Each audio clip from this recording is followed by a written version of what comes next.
Where, madam? I have no idea where they are, but anyhow, this ship is stuck on a sandbar or shoal. Came to this lurching stop. This is funny because we're still stuck.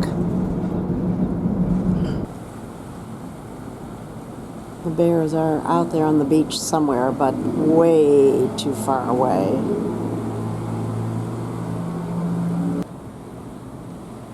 So far we've been stuck for about, 15-20 minutes. Can you see the list of our cabin? They just made an announcement. We hit a rock, an uncharted rock, and the ship is listing, but we're in no danger while they try to reballast the ship so we can get off the rock. The captain is talking in the background. This puts a crimp on the daily program. Yes, there is a bear right there. We're waiting for the tide to help float us off our rock. The captain announced that there is only slight damage to the hull, no water coming in, no water going out, that we are perfectly safe, which is very strange, but that never entered my mind.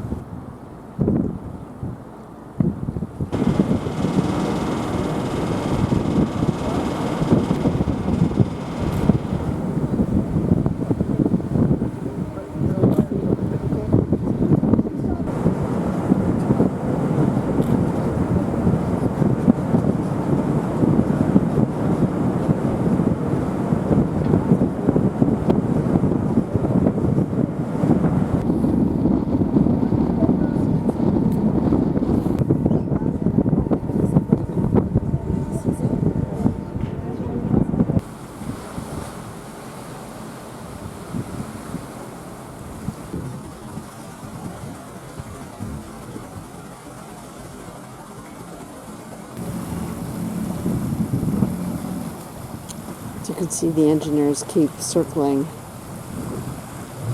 trying to see how we're doing as far as getting off the rock. We felt it when it hit. We are underway again, and the captain announced that we're heading toward Geographic Harbor, which was our original destination before, but he will assess the damage to the ship once we're there, and then see how we proceed. Who knows? Bye, bears, wherever you went. I hope you caught your fishies. All right, it's now 10:45 in the morning, and they've called a special meeting with the captain and the expedition staff. All I know is we're not moving. And when they started the ship up again, there was this really grinding noise for a moment, and I thought, okay. And what's even more interesting is they've called the entire ship for one briefing. Usually they divide us into the French speakers and the English speakers. They do two briefings, two of everything every day. We touched an uncharted rock, and in fact, all around the ship. At that time, immediately we activated and followed all the procedures and the response plan that we have in this kind of situation. Immediately checked all of the tank, precisely the tank and the double bottom tanks, and we have reviewed them since then, and we have no sign of damage of the vessel. But I used also the tank, the list, to bring the ship a little bit to starboard to see what was the situation. We found the right configuration for the ship, and so when the tide came up,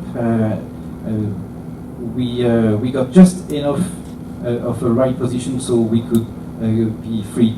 I think that we're informing the Coast Guard, of course. It is, even if there is no consequences on anything, we have to inform the local authorities, that's for sure, on our side. But of course, we will most probably do another one later on with more official ones. But we will do a dive inspection ourselves this afternoon while we are at anchor and you're doing the day expedition.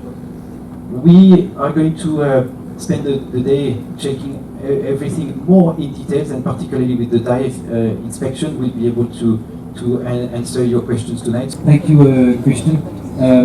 To give you a situation on some scratches and a small bend. The captain just made an announcement that we are heading to Seward, and there's a meeting in the theater in about 5 minutes.